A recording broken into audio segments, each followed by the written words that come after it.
Hello Warriors, saya mengundang kalian untuk datang ke acara Warrior Worship Night di kota Manado. Tepatnya pada tanggal 23 Juni 2023 di Geraha GSKI Philadelphia, kota Manado. Kita akan menyembah Tuhan, memuji Tuhan, dan dilawat oleh Roh Kudus bersama-sama. So, jangan sampai nggak datang ya. See you and God bless.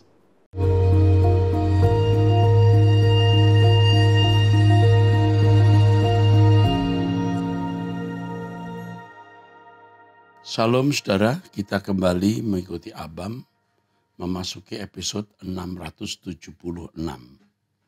Dari pria usia 23 tahun masih lajang belum bekerja, anggota GSKI Rehoboth Medan. Saya mengenal Bapak dari tahun 2018 melalui Truth ID. Saya sudah lulus Pak dari perkuliahan pada tahun 2022 kemarin dan sampai saat ini juga masih pengangguran dan bisa dibilang beban keluarga. Saya mencoba sana sini pekerjaan namun selalu kalah di tahap interview. Dan yang lebih sakitnya Pak, baru-baru ini saya mengikuti interview di suatu perusahaan dan sudah lolos lalu mengikuti tes medical check up. Namun sampai sekarang hasilnya belum juga keluar. Yang saya ingin tanyakan Pak, bagaimana saya menyikapi kondisi ini Pak? Di mana saya belum dapat pekerjaan, sementara keluarga saya bukan keluarga orang berada. Saya anak pertama dari 5 bersaudara dan saya dituntut untuk menjadi contoh bagi adik-adik saya. Dan saya harus menjadi laki-laki yang bertanggung jawab. Namun sampai saat ini hal itu belum dapat saya wujudkan.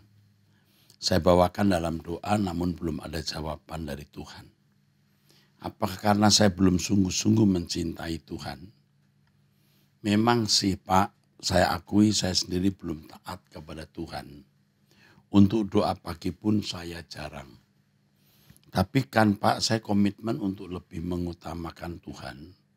Tapi rasanya susah sekali untuk fokus. Bahkan di saat berdoa sering pikiran saya mengembara kemana-mana. Saya takut Pak, akibat saya tidak sepikiran dan seperasaan dengan Tuhan, saya binasa. Saya takut Pak, kadang saya stres sendiri kenapa sampai saat ini saya masih sulit banget lebih mengutamakan perasaan Tuhan lebih dari yang lain. Sering geram sendiri Pak. Mohon arahan Bapak untuk saya, untuk bisa menuntun saya lebih dewasa rohani dan mendapat pekerjaan. Agar bisa menjadi laki-laki yang bertanggung jawab. Terlebih pekerjaan Tuhan. Dari pengalaman hidup saya menemukan orang yang sungguh-sungguh mencari Tuhan itu tidak dipermalukan. Yang penting sekarang jiwamu teduh atau tenang dulu. Terus mencari pekerjaan tiada henti. Pasti kamu akan mendapat. Pasti. Jadi kalau belum jangan kamu gusar, bersungut-sungut apalagi menyalahkan Tuhan. Doa pagi kamu yang jarang-jarang itu menunjukkan bahwa kamu belum sungguh-sungguh. Kalau kamu dapat pekerjaan, dapat uang, lalu ketemu lawan jenis dan lain-lain, jangan-jangan kamu akan jatuh dalam dosa. Jadi Tuhan masih memberi kamu keadaan di mana kamu belum bekerja. Sekarang kamu tetap teduh, mencari pekerjaan dengan tenang, mencari Tuhan dengan sungguh-sungguh, doa pagi. Kalau kamu doa dengan pikiran mengembara, kamu belajar untuk melatih konsentrasi, melatih fokus untuk Tuhan, melatih fokus dalam berdoa. Ya, saya juga mengalami itu. Belajar fokus nanti kita akan bisa. Jangan kamu berpikir terlalu kompleks atau rumit. Hidup harus kamu jalani sesimpel mungkin. Memang jadi laki-laki harus bertanggung jawab, jadi kakak tertua harus menanggung beban adik-adikmu. Tetapi kalau belum mendapat pekerjaan mau kata apa? Tenang saja, cari, kamu pasti mendapat pekerjaan. Ya, pegang ucapan Om Eras ini, pasti kamu mendapat pekerjaan. Oke, sekarang dari pria usia 52 tahun sudah cerai, 1 anak, Jakarta Barat. Pak Eras, saya punya putri usia 26 tahun, dia sudah pacaran selama kurang lebih 8 tahun. Jadi pacarannya dari umur 18 tahun. Pacaran dari 1 sekolah SMA. Anak saya besarin dan saya biayain penuh selama 22 tahun. Dia masih TK. Saya pisah dengan mami anaknya sejak anak usia 2 tahun. Saya tidak nikah resmi ataupun pemberkatan dengan maminya, jadi pisah begitu saja. Maminya punya sifat keras, kalau bertengkar rusak barang.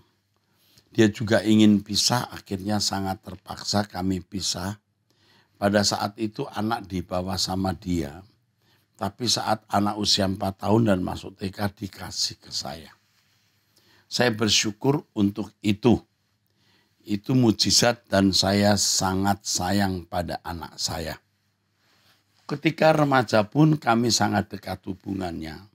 Tapi ketika dia mulai pacaran, apalagi waktu 5 tahun belakangan ini, dia jadi cuek sama saya dan hubungan kami jadi jauh. Saya punya anak tapi rasanya tidak punya anak. Saya putuskan untuk memutuskan hubungan mereka, tapi anak tetap memilih pacarnya. Bahkan ketika saya memberikan pilihan, saya lebih baik mati saja bunuh diri. Bahkan ketika saya memberikan pilihan, saya lebih baik mati saja bunuh diri dan kami bisa terus hidup bersama.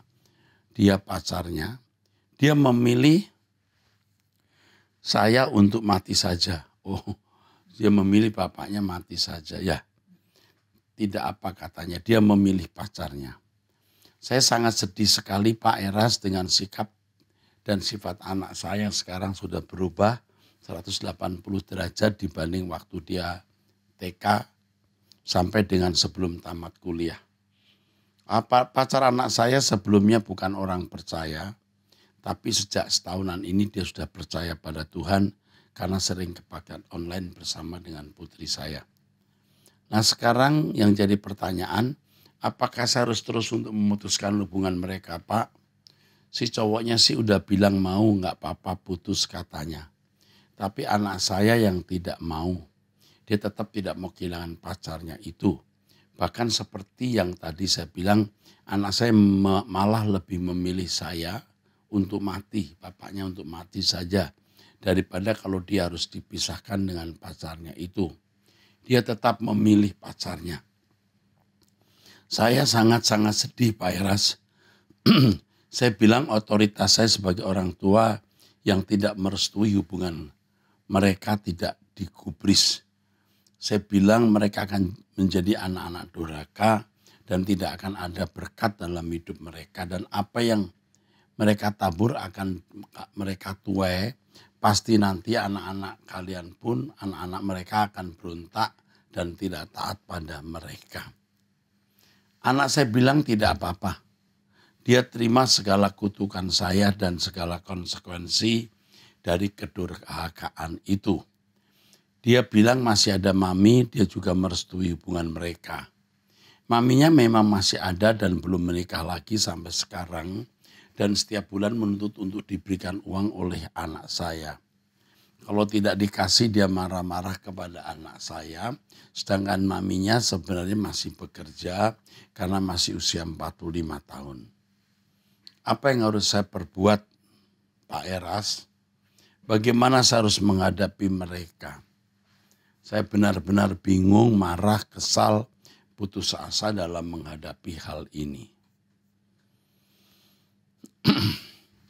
Yang saya mau tanyakan Pak, Bapak tidak merestui hubungan putri Bapak dengan pria ini, apa penyebabnya? Kalau karena iman, bukankah anak ini sudah pemuda atau pacar dari anakmu sudah menjadi Kristen?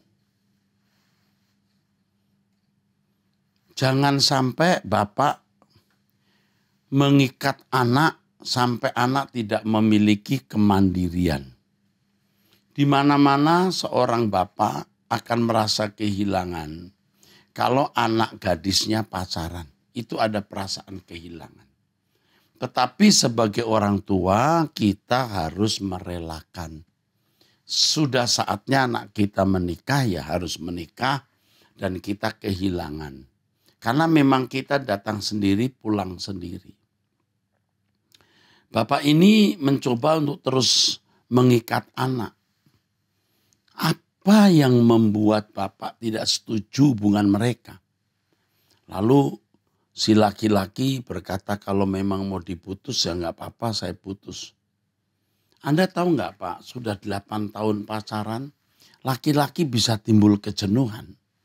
Apalagi kalau mereka sudah melakukan hubungan yang mendalam. Ya, jadi mereka sudah jenuh, laki-laki jenuh, perempuan tidak. Karena merasa sudah investasi waktu begitu lama. 8 tahun pacaran, wanita menutup pintu terhadap pria manapun, ya dia akan mempertahankan hubungan dengan pria ini. Pria ini satu-satunya pria yang membuat kewanitaannya dia hayati dan berbunga seindah-indahnya. Sedangkan pria melihat banyak wanita dan kemungkinan bisa menemukan wanita lain itu besar yang lebih cantik, lebih kaya dan lain sebagainya. Kalau sampai hubungan anak bapak dengan pacar itu putus karena bapak, itu dendam anak bisa dibawa sampai kubur. Jadi sekarang bapak menyerahkan saja hal ini kepada Tuhan. Kalau memang Tuhan mengizinkan perkawinan anak bapak dengan pria yang sekarang sudah menjadi percaya ini, beri kesempatan mereka bersama. Ya, Bapak koreksi diri. Tidak boleh mengekang, mengendalikan, membelenggu anak seperti ini. Sampai anak akhirnya memilih pacarnya daripada memilih bapak. Wah, bapak harus tahu kalau orang sudah jatuh cinta segalanya. Pria atau wanita yang dicintai itu. Pikir ulang, jangan gegabah, jangan ceroboh Pak. Ya, Tuhan memberkati. Dari ibu rumah tangga usia 31 tahun di Tuk-Tuk Samosir. Pak Era, sudah lama saya mau menchat Bapak tapi segan. Karena saya menganggap Bapak lebih dari Bapak kandung saya. Walaupun belum pernah bicara secara langsung. Kami keluarga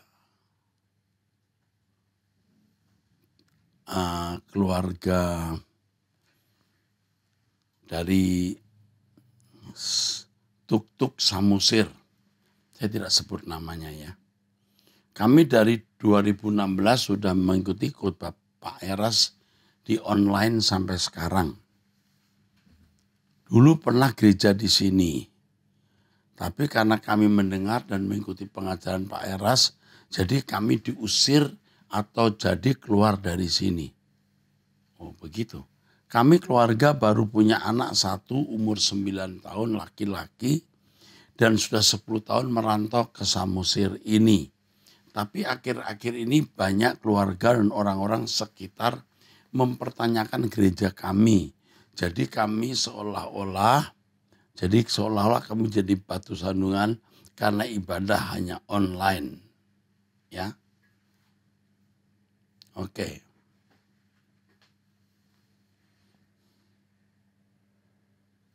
Di sini sudah lama kami merindukan keluarga GSKI atau gereja kita membuka gereja di Samosir, Pak. Kiranya Bapak dan keluarga GSKI bisa mengirimkan pendeta untuk membuka GSKI di Samosir untuk kami dan teman-teman yang lain yang sama merindukan itu. Tapi kiranya rencana Tuhanlah yang terjadi bagi kita. Makasih Pak. Oke, saya akan hubungi Anda, nanti dipertimbangkan ya. Apakah kami mengirimkan orang atau bagaimana membuka House of Truth atau membuka GSKI. Oke, puji Tuhan. Dari wanita usia 29 tahun single Jakarta Barat. Selalu mohon doa untuk masalah pekerjaan yang kurang nyaman. Berdoa untuk jodoh yang belum ketemu-ketemu di usia 29 tahun ya sekarang ini. Dan rezeki minta dilancarkan Tuhan. Oke. Dan kesehatan dan masa depan yang lebih diberikan kepada saya juga. Makasih. Kamu usia 29 tahun wanita, saya khawatir kamu korban dari teologi kemakmuran. Pikiranmu hanya tertuju kepada berkat jasmani dan itu tidak baik, itu tidak sehat. Pikiranmu harus tertuju ke langit baru, bumi baru, hidupmu diubah tiap hari, tambah berkenan di hadapan Allah. Otomatis kamu akan memperoleh yang kamu butuhkan. Cari dulu kerajaan Allah dan kebenarannya.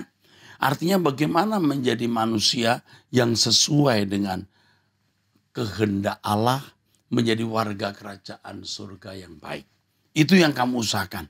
Yang lain Tuhan pasti akan tolong. Ya, kau masih usia muda. Tuhan pasti akan membuka jalan untuk kamu. Oke. Selanjutnya, wanita usia 51 tahun di Surabaya. Pak Eras, sejak Pak Eras pernah berkhotbah di gereja saya, akhirnya saya sering mendengar pengajaran Pak Eras di YouTube. Mulai mengikuti via Zoom doa pagi sampai sekarang secara online. Doa puasa, doa malam, dan ibadah GSKI lainnya, baik di tengah minggu maupun di hari minggu. Saya banyak diberkati oleh pengajaran Pak Eras. Salah satu contohnya, saya sempat mengalami perlakuan tidak adil oleh teman di kantor. Mestinya saya bisa kesal oleh sikap orang-orang itu atau sikap orang itu, tapi karena kemarin malamnya saya mendengar pengajaran Pak Eras tentang hamartia, melanggar hukum, membenci, kesal, agak kesal, itu sudah dosa, maka saya pun belajar untuk mengampuni dan tidak kesal, dan saya pun berhasil.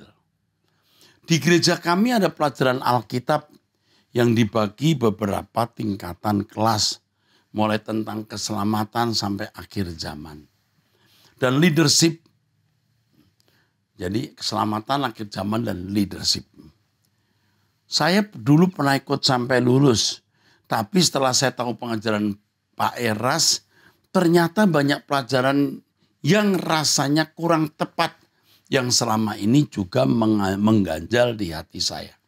Saya sangat rindu kiranya Pak Eras Sudi terbeban memberi pengajaran yang benar di gereja kami, karena kami berpikir banyak lagi orang yang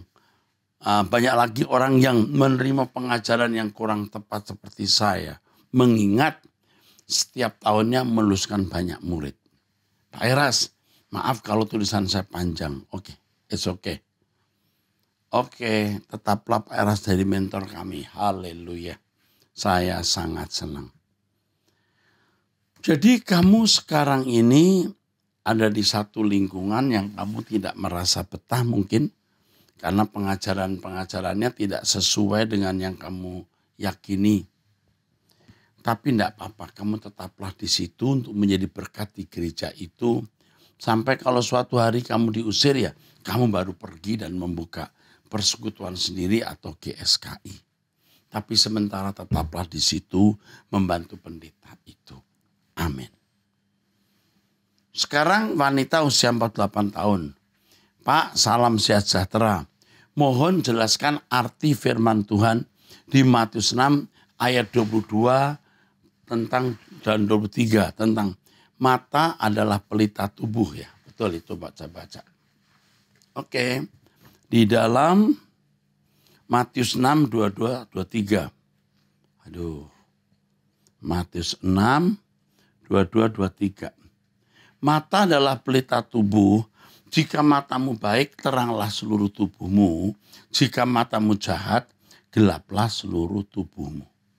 Mata ini sebenarnya menunjuk pada pengertian. Jadi kalau kita tidak memiliki pengertian yang benar tentang firman Tuhan, pasti kita makin bodoh. Tapi kalau kita memiliki pengertian yang benar tentang Tuhan dan bertumbuh terus, kita akan makin cerdas. Jadi mata itu pengertian. Oke. Seterusnya dari wanita sudah menikah usia berapa tidak tahu, 1 anak. Pak, saya mau bertanya, suami saya dari awal nikah selingkuh dan pernah menggoda ponakan saya juga. Ya, saya sudah tahu dia suka selingkuh saya, ya, selingkuhin saya gitu. Saya memaafkan karena sayang dia dan dia sudah berusaha berubah. Sudah lebih dari 7 bulan dia tobat, tidak selingkuh lagi. Tapi tiba-tiba ada yang mengadu ke orang tua saya kalau suami saya menggoda ponakan saya. Orang tua saya suruh saya bercerai. Tapi saya belum mau bercerai karena saya tahu dia sudah proses berubah dan saya juga sudah punya anak. Apa yang harus saya lakukan ya?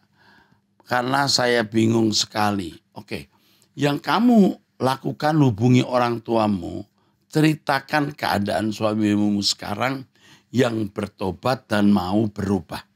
Sampaikan itu supaya ada pertimbangan dari orang tuamu. Dan tetaplah kamu bersama suami ini, ya. Tuhan memberkati. Dari wanita usia 44 tahun sudah menikah, Tangerang, Banten. Pak Eras yang terhormat, saya tidak bertanya. Saya menikah baru 2,5 tahun. Usia 44 tahun, tapi baru menikah 2,5 tahun. Dan sepanjang usia pernikahan yang seumur jagung ini, saya dan suami sering berkonflik. Lebih tepatnya setiap kali saya melakukan kesalahan di mata suami, dia memarahi dan kemudian mendiamkan saya. Sering dia menggunakan kata-kata kasar dan merendahkan saya. Saya harus memohon sambil menangis supaya dia tergerak untuk memaafkan saya. Dia bukan orang kejam, dia bilang dia kecewa dengan saya. Saya tidak sesuai dengan ekspektasi dia sebelum menikah. Bagi dia saya ceroboh dan tidak bisa diandalkan untuk membantu dia dalam bisnisnya. Saya sangat hancur karena omongan ini bukan hanya sekali saya dengar. Ini kejujurannya. Tapi tetap menyakiti hati saya sampai saya ingin meninggalkan dia supaya dia bisa berbahagia menemukan pasangan baru yang sesuai dengan standarnya. Ini saya beritahu kepada bapak-bapak pria, jangan mengucapkan kata-kata seperti ini. Ini melukai istri saudara. Ya, melukai. Kamu misalnya begini ya, pria berkata, kamu tidak sesuai dengan ekspektasi saya. Emangnya barang. Pada waktu pacaran dan menyatakan menikah, itu dengan segala resiko dan konsekuensi yang harus dipikul. Jadi tidak boleh begitu ya. Tidak boleh begitu. Ya. Nah, bagi wanita, diam saja. Ya, diam, jangan tinggalkan rumah. Berdoa jadi saksi untuk suami. Ya. Saya tahu bahwa sekeras apapun saya berusaha, saya tidak akan bisa mencapai standar yang dia inginkan dari saya. Suami inginkan dari wanita ini. Saya sudah berusaha untuk mengurangi kecerobohan saya, tapi tiap kali saya salah. Saya selalu perlakuan yang saya terima. Ya. Tiap kali saya berusaha mengurangi kecerobohan, tiap kali saya salah. Selalu perlakuan yang sama. Tuh kasihan ya. Jujur saya tidak tahan dengan perlakuan yang mendiamkan saya dan mengatakan hal-hal yang membuat saya merasa tidak layak buat dia. Pak Eras, apa sebaiknya yang saya lakukan? Ini pria ini bengis. Dia menyiksa KDRT dengan cara lain. Dia akan berurusan dengan Tuhan. Kamu diam saja, tetap berdoa, mencari Tuhan. Apakah ada cara supaya dia bisa berbagi hidup tanpa saya, tapi tidak melanggar firman? Dia meninggalkan kamu, cerai itu sudah salah. Ya, Tuhan benci perceraian. Saya bingung antara mau mengikuti apa yang saya rasa baik untuk kami dan taat firman Tuhan. Saya butuh advice. Oke, kamu cari Tuhan dengan sungguh-sungguh. Jadi kamu harus sungguh-sungguh mencari Tuhan. Kamu jangan terikat dengan situasi ini. Tetap memandang Tuhan. Allah hidup akan menolong kamu. Ya, nanti kamu akan lihat bagaimana Allah bertindak. Kalau suami sewenang-wenang, dia akan berhadapan dengan Tuhan. Jadi kamu tenang saja. Tuhan akan membela kamu. Kalau kamu dikata-katai, direndahkan, jangan membalas. Silent is gold. Diam itu emas. Oke. Sekarang dari ibu rumah tangga usia 48 tahun, suami juga usianya sama. 2 anak, sudah 21 tahun dan 15. Di Kepulauan Sangihe. Wah, jauh ya. Pak Era, saya sudah pernah mengikuti pengajaran Bapak dari tahun 2014. Walaupun sangat jarang. Saat ini saya beribadah di suatu gereja karismatik. Pelayan singa dan pelayanan juga. Suami dulu rajin bergereja tapi 2 tahun sempat tidak pernah bergereja lagi. Saya dan anak-anak berdoa untuk suami. Puji Tuhan beberapa bulan ini suami sudah mulai bergereja yang bergereja lagi. Saya sangat bersuka cita.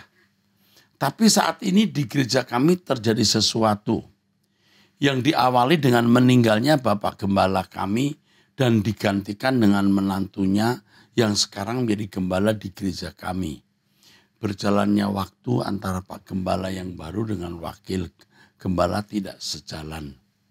Soal persembahan yang terlalu direkayasa dengan kotak persembahan yang sangat banyak dan amplop-amplop persembahan berbagai judul.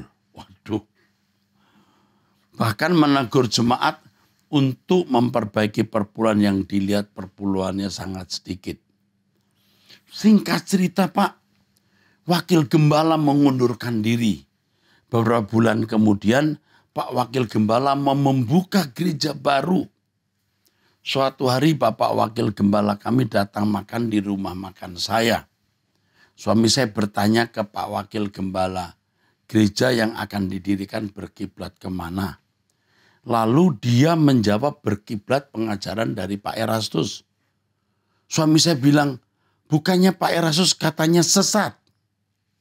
Lalu Pak Wakil Gembala menjelaskan semua termasuk saya yang menjelaskan bahwa Pak Erastus tidak sesat.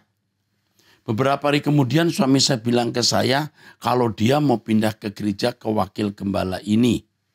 Apa yang harus saya lakukan Pak? Saya sudah berkomitmen Mak, dimanapun suami saya beribadah saya ikut. Asal suami bergereja kembali. Tapi saya juga merasa tidak enak dengan gembala yang lama. Kalau suamimu mau ke gereja lagi, kamu harus ikut suamimu. Bukan karena pendeta ini berkiblat ke saya. Saya tidak tahu berkiblat di sini artinya apakah sinodenya sama atau sinodenya beda tapi pengajarannya berkiblat. Nasihat saya ikut suami. Ya, itu nasihat saya. Oke, sampai jumpa di episode yang akan datang. Tuhan memberkati.